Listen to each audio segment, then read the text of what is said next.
హంసమంత్రమహిమా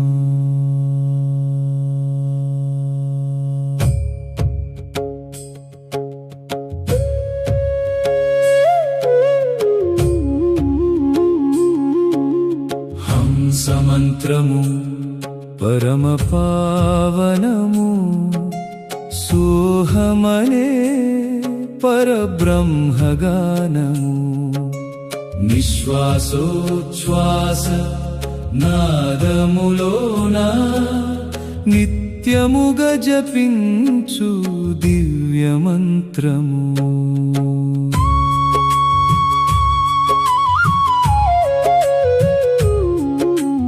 అజపా గాయత్రీ అమృతధారయై ఆత్మవిద్యా రహస్యమై వెలసే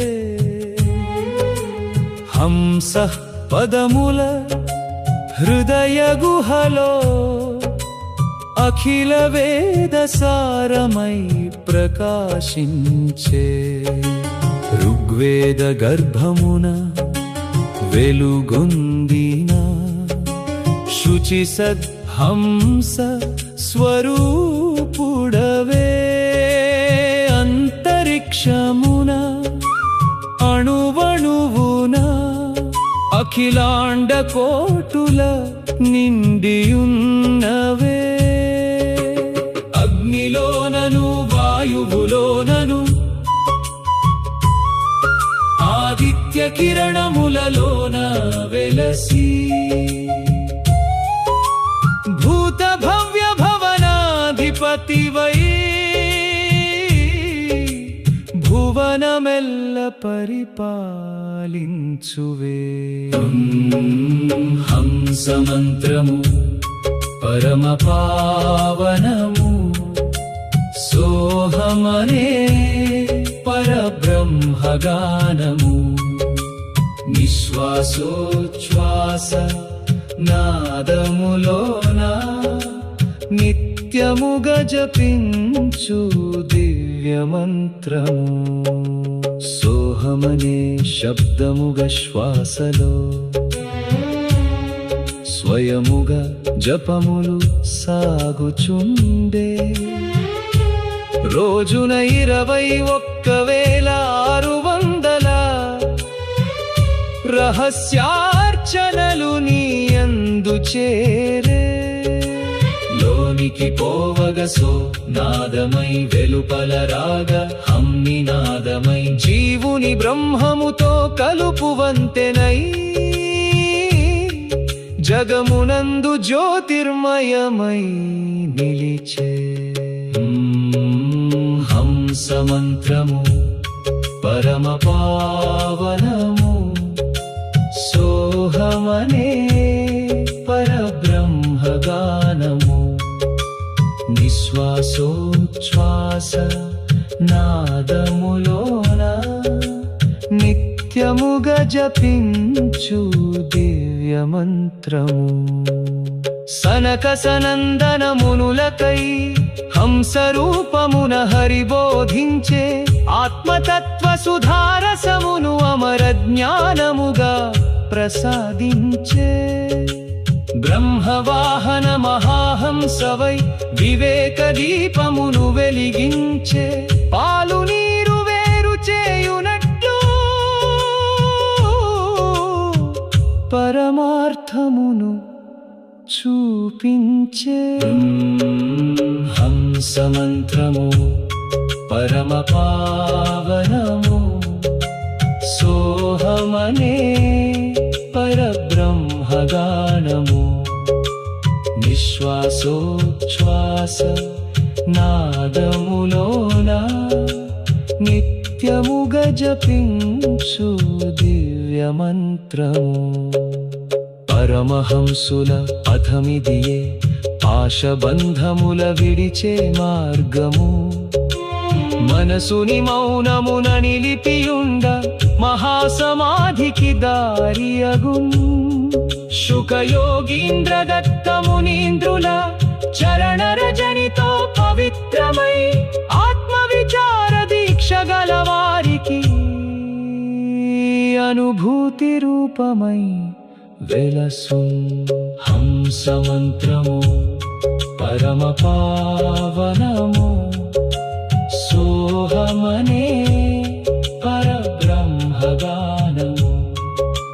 నిశ్వాసోచ్ఛ్వాస నాదములోన నిత్యముగా జపించు దివ్యమంత్రము హంకారమనే మలమును కడిగి హృదయ పద్మమును వికసింపజేసి చిదానంద ఘన పరమాత్మతో చిర సౌఖ్యముగా చేర్చు అహంస భావము మేల్కొలిపి తత్వమసి తేజమును ప్రసరింపజేసి అహం బ్రహ్మాస్మి అనుభూతి అయి అఖండానందమును ప్రసాదించున్ హంస మంత్రము పరమ పావనము సోహమనే పరబ్రహ్మగానము నిశ్వాసోచ్ఛ్వాస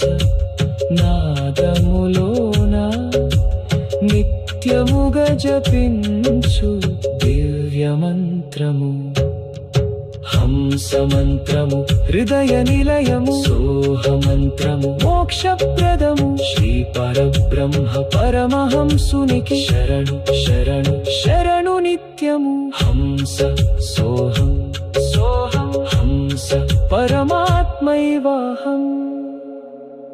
హంసమంత్ర మహిమ వేదాలు, ఉపనిషత్తులు, పురాణాలు, ఇతిహాసాల ఆధారంగా విశద వివరణ. భారతీయ ఆధ్యాత్మిక సంప్రదాయంలో అత్యంత గూఢమైన, సహజ సిద్ధమైన, నిత్యజపమై జరుగుతున్న మంత్రాలలో హంస మంత్రం ఒకటి. దీనిని అజప గాయత్రి, సోహం మంత్రం, హంస గాయత్రి, ప్రాణమంత్రం, ఆత్మ మంత్రం అని కూడా పిలుస్తారు. మానవుడు జన్మించిన క్షణం నుండి మరణించే వరకు శ్వాస ద్వారా తెలియకుండానే జపించే మంత్రం ఇదే. అందువల్ల దీనిని అన్ని మంత్రాలకు మూలమైన పరమ మంత్రంగా అనేక యోగులు, ఉపనిషత్తులు ప్రశంసించాయి. హంస అనే పదానికి సాధారణ అర్థం రాజహంస. అయితే వేదాంతంలో హంస అనేది ఒక పక్షి కాదు. అది పరమాత్మ స్వరూపానికి, జీవాత్మ స్వరూపానికి, శుద్ధ చైతన్యానికి సూచిక. వేదాలలో హంస, యుగ్వేదంలోని ప్రసిద్ధ మంత్రం ఇలా చెబుతుంది: హంసః శుచిషద్ వసురంతరిక్షసద్ హోతా వేదిష్టతధిద్దురోన్సద్ నుషద్వర సద్దుత సద్వ్యోమసద్ అబ్జా గోజా యుతజా అధ్రిజా యుతం. ఈ మంత్రంలో హంస అనేది ఆకాశంలో విహరించే పక్షి కాదు, సర్వవ్యాపకమైన పరబ్రహ్మ స్వరూపం. అగ్నిలో, వాయువులో, సూర్యునిలో, మనుష్యులలో, జలాలలో, ఆకాశంలో, యజ్ఞాలలో, సమస్త సృష్టిలో విస్తరించి ఉన్న చైతన్యాన్ని హంస అని వేదం ప్రకటిస్తోంది. వేదాంత దృష్టిలో హంస అనగా సర్వత్ర సంచరించే పరమ చైతన్యం. ఉపనిషత్తులలో హంస, హంస ఉపనిషత్, అమృతనాద ఉపనిషత్, ధ్యానబిందు ఉపనిషత్, యోగచుడామణి ఉపనిషత్ వంటి అనేక యోగోపనిషత్తులు హంస మంత్రాన్ని విశేషంగా వివరించాయి. హంస ఉపనిషత్తు ప్రకారం ప్రతి జీవి రోజుకు సుమారు 21,600 సార్లు శ్వాస తీసుకుంటాడు. ప్రతి శ్వాసలో సో అనే ధ్వని లోపలికి వెళ్తున్నప్పుడు, హం అనే ధ్వని బయటకు వస్తున్నప్పుడు సూక్ష్మంగా ఉద్భవిస్తుంది. అందువల్ల జీవుడు తెలియకుండానే రోజంతా సోహం సోహం సోహం అని జపిస్తున్నాడు. సహ అహం అంటే ఆ పరమాత్మనే నేను అనే మహావాక్య భావం ఇందులో నిక్షిప్తమై ఉంది. ఉపనిషత్తులు చెబుతున్న ప్రకారం జీవుడు శరీరం కాదు, మనస్సు కాదు, ప్రాణం కాదు. అతడు పరబ్రహ్మ స్వరూపుడే. ఈ సత్యాన్ని నిరంతరం గుర్తు చేసే మంత్రమే సోహం లేదా హంస మంత్రం. హంస పద రహస్యం: హం సహ హంస. ఇందులో హం శివతత్వం, సహ శక్తి తత్వం అని తంత్రాగమాలు వివరిస్తాయి. మరో వివరణ ప్రకారం హం జీవుడు, సహ పరమాత్మ. ఈ రెండింటి ఐక్యం హంస. అద్వైత వేదాంతంలో హంస అంటే అహం సహ అంటే నేనే ఆ పరబ్రహ్మను అనే భావం. అందువల్ల హంసమంత్రం కేవలం శబ్దం కాదు, జీవబ్రహ్మ ఐక్యాన్ని ప్రకటించే మహావేదాంత మంత్రం. అజప గాయత్రి. సాధారణంగా గాయత్రి మంత్రాన్ని జపించడానికి సంకల్పం అవసరం, కానీ హంస మంత్రానికి అటువంటి అవసరం లేదు. శ్వాస ఉన్నంతకాలం అది స్వయంగా జపింపబడుతుంది. అందుకే దీనిని అజప గాయత్రి అని పిలుస్తారు. యోగులు చెబుతారు, జపించని జపమే అజప, చేయని ధ్యానమే అజప ధ్యానం, ప్రయత్నం లేకుండా జరిగే పరమ యోగమే హంస యోగం. పురాణాలలో హంసకు అత్యంత పవిత్ర స్థానముంది. బ్రహ్మదేవుని వాహనం హంస. ఇది కేవలం వాహనం కాదు, వివేకానికి ప్రతీక. పాలు, నీరు కలిపితే పాలను మాత్రమే స్వీకరించి నీటిని విడిచిపెడుతుందని హంస గురించి ప్రతీకాత్మకంగా చెబుతారు. అలాగే జ్ఞాని సత్యాన్ని గ్రహించి అసత్యాన్ని విడిచిపెడతాడు. అందువల్ల హంస వివేక జ్ఞానం. భాగవత పురాణంలో శ్రీ మహావిష్ణువు హంసావతారాన్ని స్వీకరించినట్లు వర్ణన ఉంది. సనకాది మునులు సృష్టి రహస్యాలను ప్రశ్నించినప్పుడు పరమాత్మ హంస రూపంలో ప్రత్యక్షమే బ్రహ్మ జ్ఞానాన్ని ఉపదేశించాడు. అందువల్ల హంసరూపం జ్ఞాన స్వరూపమైన విష్ణు తత్వానికి కూడా ప్రతీక. ఇతిహాసాలలో హంస భావన. రామాయణం, మహాభారతం వంటి ఇతిహాసాలలో హంస పదం అనేక సందర్భాలలో వస్తుంది. మహర్షులు, సిద్ధులు, యోగులు పరమహంసులుగా వర్ణించబడతారు. పరమహంస అనే బిరుదు యాదృచ్ఛికం కాదు. ప్రపంచంలో జీవిస్తూ కూడా ప్రపంచానికి అతీతంగా ఉండే మహాజనానికి ఇచ్చే గౌరవం. ఎలా హంస జలంపై తేలుతూ తడవకుండా ఉంటుందో, అలాగే పరమహంసుడు లోకంలో ఉన్న లోక బంధనాలకు అతీతంగా ఉంటాడు. శ్రీ సుఖ మహర్షి, దత్తాత్రేయుడు, అనేక అవధూతులు పరమహంసులుగా ప్రశంసించబడ్డారు. హంసమంత్ర సాధన. సుఖాసనంలో కూర్చోవాలి, శ్వాసను గమనించాలి. లోపలికి శ్వాస వెళ్తున్నప్పుడు సో అనే భావం, బయటకు వస్తున్నప్పుడు హం అనే భావం. కొంతకాలానికి సోహం సోహం సోహం అనే ధ్వని సహజంగా అనుభూతి అవుతుంది. మరింత లోతైన స్థితిలో సోహం, హంస ఈ రెండూ ఒక్కటేనని అనుభవం కలుగుతుంది. చివరికి శ్వాస, జపం, జపకుడు అన్న భేదాలు లీనమవుతాయి. అదే సమాధి స్థితికి ద్వారం. హంసమంత్ర ఫలితాలు: మనస్సు ప్రశాంతమవుతుంది, శ్వాస క్రమబద్ధమవుతుంది, ఏకాగ్రత పెరుగుతుంది, భయాలు తగ్గుతాయి, ఆత్మవిచారం సహజమవుతుంది, అహంకారం క్రమంగా కరుగుతుంది, జీవాత్మ పరమాత్మ ఐక్య భావం బలపడుతుంది, ధ్యానంలో లోతైన అనుభూతులు కలుగుతాయి, అంతర్ముఖత్వం పెరుగుతుంది, ముక్తి మార్గంలో వేగవంతమైన ప్రగతి కలుగుతుంది. హంసమంత్ర సారాంశం. వేదాలు దీనిని సర్వవ్యాపక బ్రహ్మంగా ప్రకటించాయి. ఉపనిషత్తులు దీనిని ఆత్మసాక్షాత్కార మార్గంగా బోధించాయి. పురాణాలు దీనిని జ్ఞాన స్వరూప అవతారంగా చిత్రించాయి. ఇతిహాసాలు దీనిని పరమహంసుల జీవన ఆదర్శంగా చూపించాయి. మనిషి బయట వెతుకుతున్న దైవం తనలోనే ఉందని గుర్తుచేసే మహామంత్రం హంసమంత్రం.